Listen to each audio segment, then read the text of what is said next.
ദൈവത്തിന് മഹത്വം. നമ്മുടെ പ്രതിദിന ആഹാരം മാർച്ച് 10. പ്രോത്സാഹനത്തിന്റെ ജലം. ആകയാൽ നിങ്ങൾ ചെയ്തു വരുന്നതുപോലെ അന്യോന്യം പ്രബോധിപ്പിച്ചും തമ്മിൽ ആത്മീക വർധന വരുത്തിയും പോരുവേൻ. അപ്പോസ്തലനായ പൗലോസ് തെസ്സലോനിയർക്ക് എഴുതിയ ലേഖനം 5 അധ്യായം 11 ഞാൻ അതിനെ പച്ചപ്പിന്റെ അത്ഭുതം എന്ന് വിളിക്കുന്നു. 15 വർഷത്തിലേറെയായി എല്ലാ വസന്തകാലത്തും ഇത് സംഭവിക്കുന്നു. ശൈത്യമാസങ്ങൾ കഴിയുമ്പോൾ ഞങ്ങളുടെ മുറ്റത്തെ പുല്ല് പൊടി നിറഞ്ഞതും തവിട്ട് നിറമുള്ളതുമായിരിക്കും. അതിനാൽ ഒരു സാധാരണ വഴിപോക്കൻ അത് ഉണങ്ങിപ്പോയെന്ന് വിശ്വസിച്ചേക്കാം. അമേരിക്കയിലെ ഒരു പടിഞ്ഞാറൻ സംസ്ഥാനമായ കൊളറാഡോയിൽ പർവ്വതങ്ങളിൽ മഞ്ഞുണ്ട്. പക്ഷേ സമതലങ്ങളിലെ കാലാവസ്ഥ വരണ്ടതാണ്. ഏറ്റവും ചൂടുള്ള മാസങ്ങളിൽ വരൾച്ച ഉണ്ടാവാനും സാധ്യതയുണ്ട്. എല്ലാ വർഷവും മെയ് അവസാനത്തോടെ ഞാൻ സ്പ്രിംഗ്ലറുകൾ ഓണാക്കും.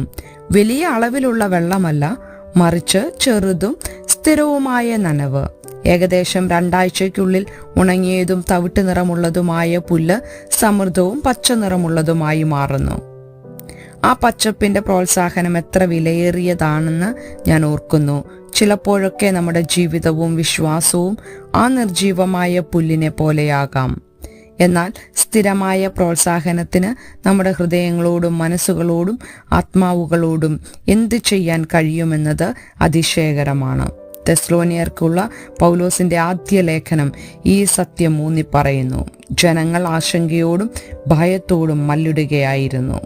അവരുടെ വിശ്വാസം ബലപ്പെടുത്തേണ്ടതുണ്ടെന്ന് പൗലോസ് കണ്ടു. പരസ്പരം പ്രബോധിപ്പിക്കുകയും തമ്മിൽ ആത്മീക വർധന വരുത്തുകയും ചെയ്യുന്ന നല്ല പ്രവൃത്തി തുടരാൻ അദ്ദേഹം അവരെ ഉദ്ബോധിപ്പിച്ചു.